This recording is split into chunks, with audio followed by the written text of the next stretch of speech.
Entonces un poco contar que la arpillera política, la que conocemos, la que catalogamos como narrativas populares, incluso lenguaje de arpillera, nace en los barrios de Santiago, alrededor de la Vicaría de la Solidaridad y de otras entidades de apoyo a las mujeres, pero también a los hombres. Digamos, son las mujeres que se ponen a coser en el contexto que los maridos o los hijos o los vecinos o los parientes han desaparecido, están presos, están en el exilio, están cesantes.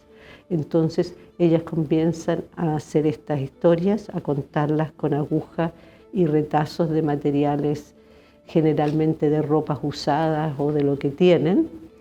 Y hay dos historias, las historias que cuentan sobre la represión política y las vivencias, pero también están las historias que no están grabadas en eso, sino que son las conversaciones que tienen mientras van cosiendo, que es una historia que hemos ido incorporando en nuestro archivo cuando la tenemos. Por ejemplo, las informaciones que se pasaban las mujeres entre ellas, decir, por ejemplo, no vayan a la cárcel las mañanas porque el gendarme que está no le va a pasar la comida a su familiar. Entonces se generaron todas estas plataformas de lealtades y de cofradías, que digo yo, y el tamaño que ustedes conocen, que son como cuadraditos, son el equivalente a un saco de harina cortado en 3 o en 6 partes. Y es porque dentro de la precariedad en que se encontraban, las iglesias les daban un saco de harina para comer. Y entonces esos sacos eran lavados y después utilizados.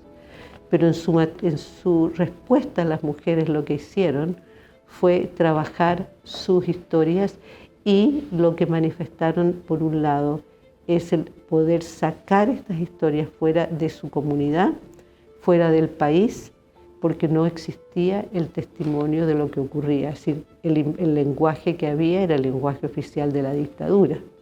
Entonces empiezan a salir, pero salen también gracias a las redes de apoyo a las mujeres, porque de hecho ninguna de estas mujeres podría soñar con salir del país. Entonces salen a través de la solidaridad internacional.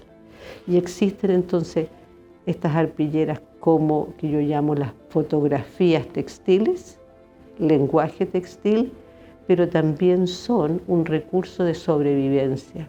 Dentro de la pobreza tremenda que tenían, grupos solidarios les pusieron un valor. Y entonces empezaron a comprar, a comercializar y comenzaron a salir del país. Y así los grupos de apoyo, tanto en Inglaterra, en Alemania, en Francia, en Canadá, en Estados Unidos, comienzan a comprar. Con este dinero vuelven a los talleres, empiezan a tener algunos apoyos, no solo para la parte de la costura, sino que para la medicina, la escolaridad de los niños.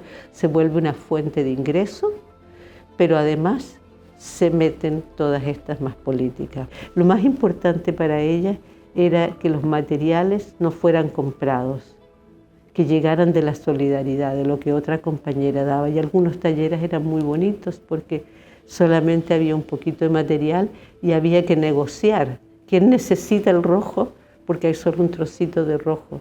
Y eso era parte de algunas de las facilitadoras de los talleres de las arpilleras políticas que nacen en Chile, como dije, al amparo de la Vicaría de la Solidaridad, cuando las mujeres se reúnen para contar sus historias, y también mientras están esperando hablar con los abogados que están haciendo los habeas corpus y las denuncias a los tribunales de justicia. Entonces la arpillera en ese sentido no necesariamente es un bordado, es un patchwork, es el uso de retazos y 100% cosida a mano. Yo creo que esa parte es súper clave que quede en la grabación. No hay intervención de la máquina de coser. Incluso las arpilleras de hoy que siguen la tradición no incluyen la máquina de coser, salvo para los bordes o algo que es para externo.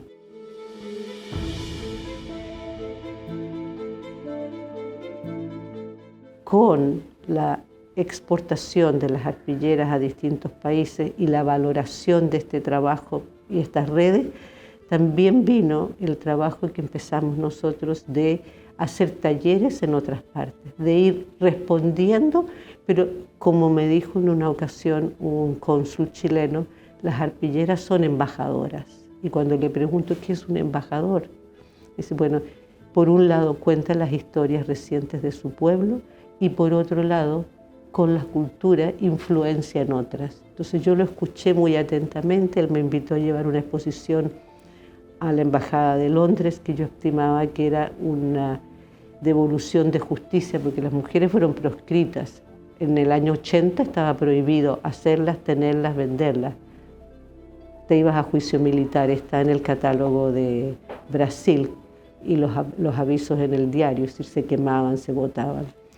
Entonces, en ese contexto tan fuerte, digamos, estas arpilleras logran trascender y en estos talleres que hemos hecho hemos logrado llevar esta función embajadora a la transmisión a otras culturas.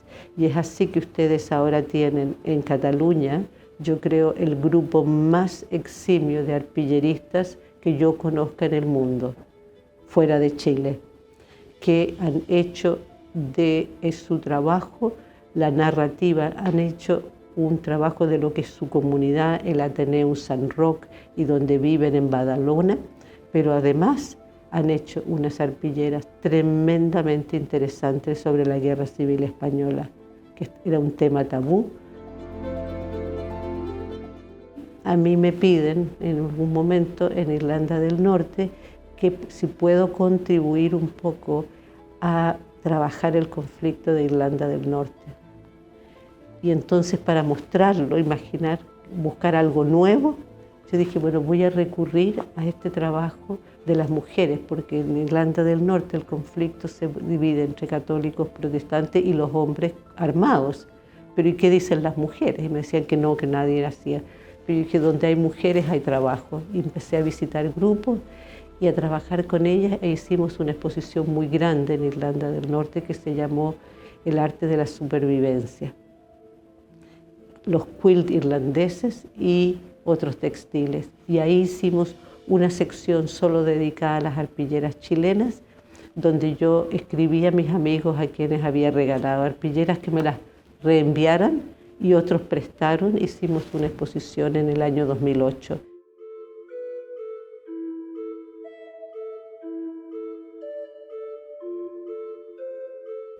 Y la colección tiene dos elementos. Una parte, la parte que yo llamo material, que son las obras, que llaman ustedes, que son las 5 obras que yo traigo al museo y que nosotros tenemos 404 obras documentadas.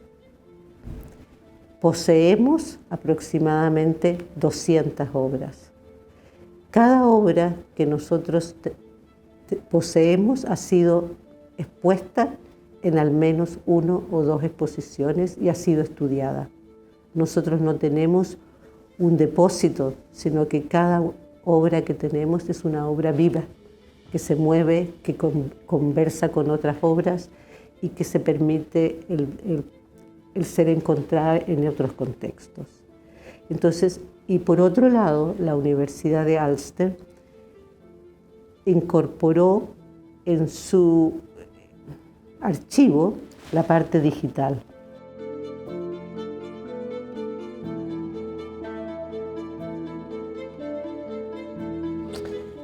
Bueno, una que es muy especial se llama No al plebiscito, no podemos ni opinar, que cuenta el primer plebiscito que se hace en Chile cuando hay una crisis institucional y el general Pinochet decide llamar a un plebiscito para que le legitimen la creación de una nueva constitución.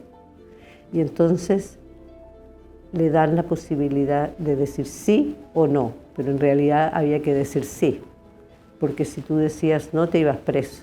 Y eso es lo que ellas muestran en este textil, como ellas que se atrevieron a decir no y un poco difundir la campaña del no en la calle en su población. Ellas muestran cómo sus compañeras se las llevan en el carro policial bajo las rejas del auto y los policías están apaleando a los hombres que asisten al evento. Entonces es esa posibilidad de esa narrativa. Ciertamente que él no perdió y se crea la Constitución, que yo la enlazo con la otra obra. No tenemos acceso a los servicios públicos, porque de manera muy interesante esa obra tiene una frase muy importante que dice: ministra de Educación traiciona a la patria. Lo que me permitió, al poner ministra de Educación, me permitió a mí como investigadora ver quién había sido la única ministra de Justicia en Chile, que fue Mónica Madariaga. Entonces pude situar que ella fue ministra del año 80, pude ponerle fecha a la arpillera, porque es narrada en ese contexto. Y piensa que es una mujer que traiciona a la patria porque deja a toda la población sin educación, sin acceso a los bienes públicos. Y teniendo que trabajar en la calle con la pala para subsistir, que era un pequeño aporte que le daba el Estado a las personas marginales, para que además tuvieran que ser agradecidas del gobierno y no protestaran. Entonces no había necesariamente una buena intención, sino que había mucha intención de todo tipo. Carabineros reprimiendo pobladores con carros lanzagua funciona muy potentemente con las muñequitas situadas en las distintas partes. Logra mostrar la gente que se cae con el agua, con el carro lanzagua, las que tratan de escapar, y las va situando detrás del agua, que la marcan con la lana. Entonces yo creo que eso es importante, que la colección de ustedes, aunque son pocas piezas, hemos elegido contigo bastante piezas que son bien decidoras de un tiempo y de una técnica, y que pueden permitir las distintas modalidades de talleres que hubo y de lugares físicos de Chile. Caín, ¿dónde está tu hermano? Es una de las pocas arpilleras que muestra una situación interna dentro de un lugar, porque casi todas muestran acciones en la calle. Y esta es una discusión dentro de una iglesia: ¿qué podemos hacer por los desaparecidos?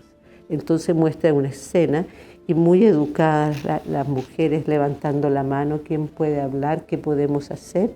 Y han puesto en su sala de trabajo en la iglesia, han puesto la Biblia, 2 velas y las fotos de los desaparecidos. Y hay alguien moderando esta reunión. Entonces, que habla como para llegar a hacer una acción afuera, hubo todas estas actividades internas de ponerse de acuerdo cómo generarla.